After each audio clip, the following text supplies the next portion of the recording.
To Be Hero X, episode 15, now out. Let's talk about it. Hero X! So the new episode 15 of To Be Hero X, is now available for you guys to go and check out. And this is probably, I think a lot of people had a most anticipated feel for this episode, because we are diving into now a new character, Ghostblade. And this has been one that I think people have been waiting for. So this episode confirms a lot of things. So we now do know that Ghostblade was the creepy guy in the Lolly episodes. He was the one. So everyone who said that is Ghostblade, you are 100% right. And the person on the phone was Ghostblade as well.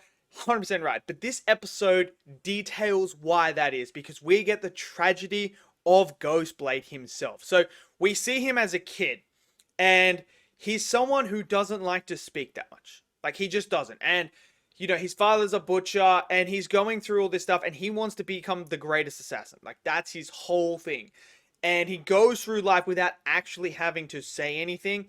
He wants to keep to himself, because he feels like this is like the most efficient way, in a way. So it's really, really insane how he does it. So he grows up, and then obviously Fumo gets created, and this is where he starts to gain trust in that. And he's like, well, what's going on here? But then he becomes Ghostblade. That he picks that name. He's like, I'll pick the coolest name. I'm going to be the coolest assassin, Ghostblade, which is actually a really, really, really sick name. Not only is it a sick name, but his design is absolutely phenomenal. I love the look of Ghostblade. Like, we all get a scene of him as Ghostblade hunting someone down in the early stages of the episode and showcasing you what he's about. And he talks about when he takes the life of this person, why he does it, like, you know, what could happen, you know, some of them could curse you from the death and everything like that.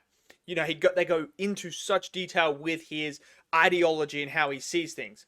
But as he progresses in life, this is where he meets his wife. And the way that he talks about it, in a way where she was a hostage, but she was very calm because she was on her phone when she was getting taken by the hostage, and he couldn't believe it. And this is how he actually met her, and they started to date, and he found out, like, what love to him was sitting there and just not talking, but mutually coming together in a way. It's like really, really weird. And like, the whole wedding is weird because she's always on her phone and everything. And the one time she was not on her phone was when they found out that she was pregnant.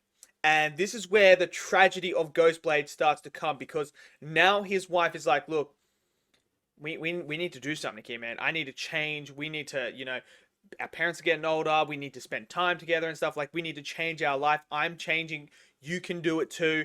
And obviously Ghostblade has lived his whole entire life without talking. Like, his whole thing is keep to himself, you know, be someone that's not loud, that doesn't talk, that doesn't irritate people and everything like that. You know, basically being in the shadows, essentially. But now she wants him to change. She wants him to be the father. And this is where we start to find out that actually the daughter of Ghostblade is the girl who is friends with Lolly. So we all thought like this was like Ghostblade maybe being a creep or something like that. No, he's a dad, because what happens is he loses his family. They leave. And he doesn't know. And there's a really, really powerful line in here where the wife says to him, like, you don't know anything about her. You don't know anything. You bought a toy that she would love when she was a child. Like, doesn't matter. You're dead to her anyway. Like, imagine hearing that. You are dead to them anyway. So he's in the shadows watching her grow up. And obviously she thinks he's a creep. But we get the interaction with him and Lolly when they first fight in the alleyway there. He thinks Lolly is the creep, and then when she removes the helmet, and he realizes, oh, it's a girl and that, he's like, oh, I'm sorry, my bad, and then just packs it out of there.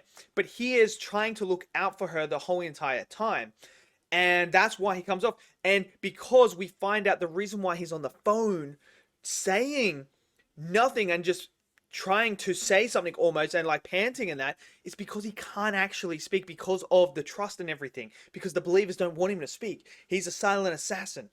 And I was just like, this is crazy. Like, the tragedy of his fall, of like not being a father.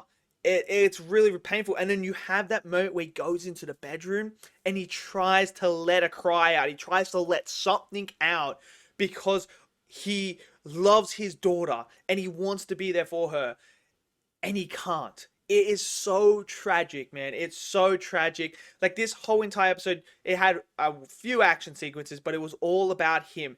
And what I truly loved about this episode was the way that they just showcased from his point of view, you know, with the different animation styles, with the shakiness of the animation to make it feel like you were in his head.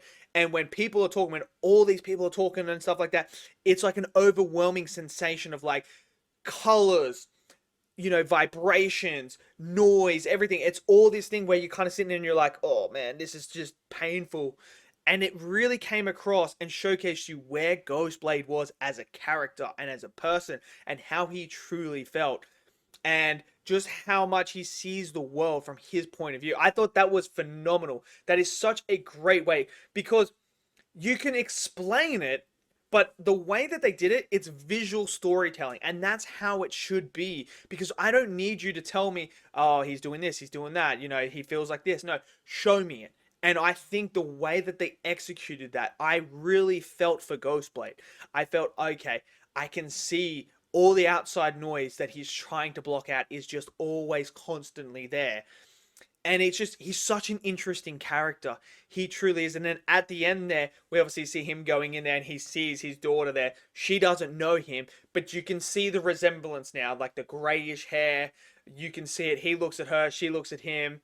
And I'm very interested to see where we're going to go. So we also had the dog thing appear in this episode. So that's going to tie into the Queen stuff. But the ending of this episode is they're going to go to the spaceship. And the whole idea is the doctor guy, the professor guy is like, I'm going to go, but I'm only going with the people who were there, who I trust, you know, because they're the only ones. And then he's like, that sounds a bit dangerous. And then Ghostblade taps him on the shoulder and says, send me. So Ghostblade's going to go with him because obviously his daughter's going. So he wants to be close to her. But I just think it was great storytelling to see a father in Ghostblade trying to understand his daughter from a distance and how that affects him. I thought was brilliant. And like, it just adds so many layers to this character. I actually really like Ghostblade and I feel so bad for him because he can't say what he wants to say. Like, when he's on the phone to her, he wants to tell her. He wants to say something, but he can't physically do it. And it's brilliant because of just how the trust value works and everything like that. I truly, truly, truly like this episode a lot. So let me know what you guys thought of this episode. Did you guys enjoy it? Did you not? Smash it down in the comment section below. Smash that like button for me. Click subscribe, and I'll see you guys next video. Until then, stay safe and peace out.